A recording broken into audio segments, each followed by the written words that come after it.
अस्सलाम वालेकुम नाज़रीन, उर्दू टीवी चैनल में खुश आमदीद। व्यूअर्स, ड्रामा सीरियल खूबसूरत के एपिसोड 45 में आप देखेंगे समर के सामने आखिरकार मायरा की तमाम हकीकत आ गई। दिलकश की वालदा ने मायरा को उसके सामने बेनकाब कर ही दिया।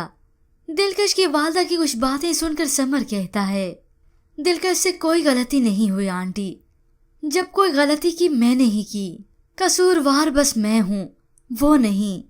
जिस पर वो उसे बताती है मैं दिलकश की बात नहीं कर रही, मैं मायरा की बात कर रही हूँ। दिलकश को औलाद ना हो ऐसा दिलकश नहीं बल्कि मायरा चाहती थी। इतना तक कि दिलकश की वालदा ने सारे सबूत समर के सामने रखे। तो उधर समर के वालिदैन ने मायरा को जब अपने घर से निकाला तो वो वापस अपने वालिदैन के ही घर आई है।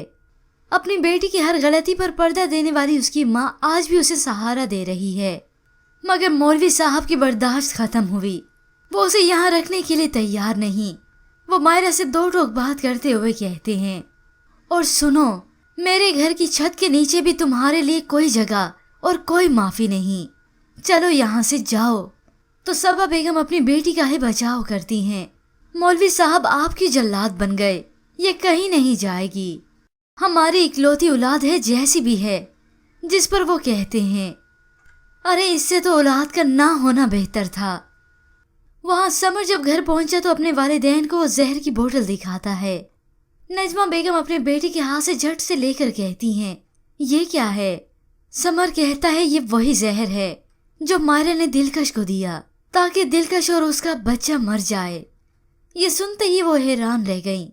व्यूअर्स, आपके ख्याल में कि समर को अब दे देनी चाहिए मायरा को तलाक, क्योंकि इस जैसी बीवियों का यही अंजाम ही होना चाहिए, क्योंकि इस जैसी जल्लाद औरत को अपने बच्चे तक की परवाह नहीं, तो भला वो किसी और के साथ इंसानियत कैसे कर सकती है?